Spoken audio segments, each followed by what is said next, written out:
When it comes to gaming consoles, they obviously can't all be winners, but luckily for us, they can't all be as bad as the Philips CDI either. What's that? What's that? CDI. What? The $700 price tag, a nightmare of a controller, some of the worst games ever to grace any system, and the absolute bungling of successful Nintendo properties are just a few factors that make the Philips CDI the worst console ever made. Oh, and did we mention that it lost $1 billion? Before we begin, we publish new content all week long, so be sure to subscribe and ring the bell to get notified about our latest videos. When you add all of this to the fact that 1991, the year the CDI was released, was among one of the greatest in gaming, and you can see why the CDI is so harshly judged in hindsight.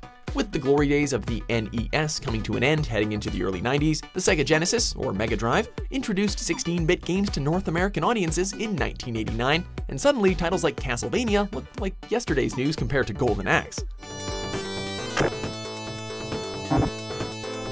Seeing itself outperformed by the Genesis, Nintendo fired back with their own 16-bit effort in 1991 with the Super Nintendo. These two powerful machines became locked in an international software race for the best 16-bit console that would last for much of the early 90s, with the SNES eventually coming out on top. Don't argue with that. But it's no understatement to say that those early years saw some of the greatest development in games through Sega and Nintendo's head-to-head battle for video game supremacy. Hey, in fact, we actually have a video about that and why it's the greatest video game rivalry, so check for a link in the description.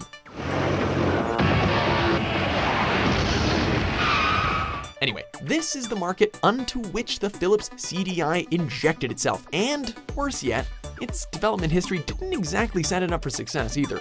Originally being developed as a compact disc add-on to the Super Nintendo after Sony pulled out of its partnership with Nintendo, Philips' disk drive project was dealt a serious blow with the commercial failure of the Sega CD.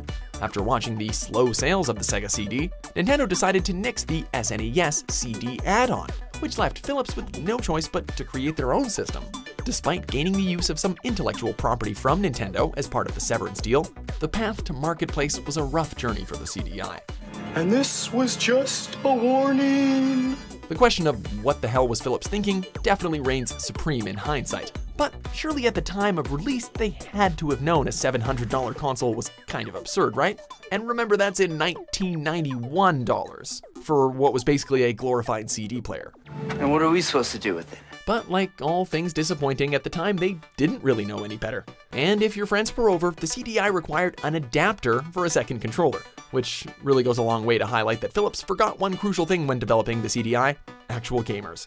It was more of an entertainment device than an actual video game console, and nowhere is this clearer than with its controllers, long considered some of the worst in gaming history. The wired controller was crippled by lag and unresponsiveness, making a lot of the games nearly unplayable. And if that wired controller was bad, could you imagine using infrared? No thanks. Some of us remember TV remotes in the 90s, and this CDI controller might as well be one too. Who are you fooling, Philips? Even the controller most suited to gaming looks kinda like an afterthought, as if the color gray and the term generic had a baby together. Not exactly inspiring, to say the least. But hey, the games were exciting though, right? Well, that depends on how much you love interactive gameplay and cutscenes as opposed to actual, air quotes, gameplay. Truth be told, playing games on the CDI often felt like a spectator sport with little involvement from the actual player. And when you did try to play the games, the controls were either unresponsive or just plain unimaginative, making you grateful for those cutscenes when they came back.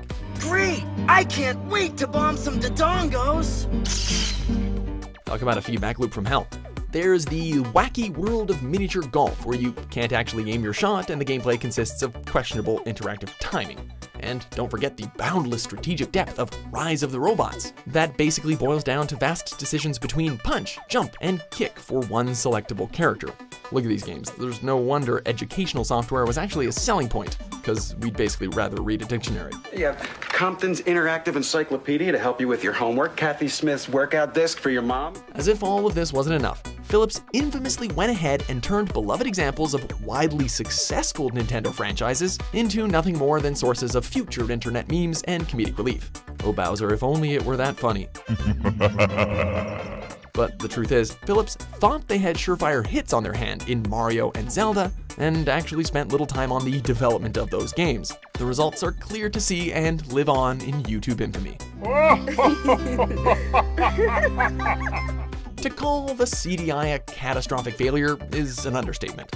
Its absurd price, huge loss of investment, variety of equally shitty controllers, and horrendous games library has reduced it to a punchline for modern gamers. Top it off with the epic mishandling of proven Nintendo franchises, and there is no doubt that the Philips CDI is the worst console ever made. Period. Get it over with. Quit. Go home. Give up. Thanks for watching Mojo Plays. Be sure to subscribe and click on the link in the description below to check out our suggestion page and vote on what content you'd like to see us cover next.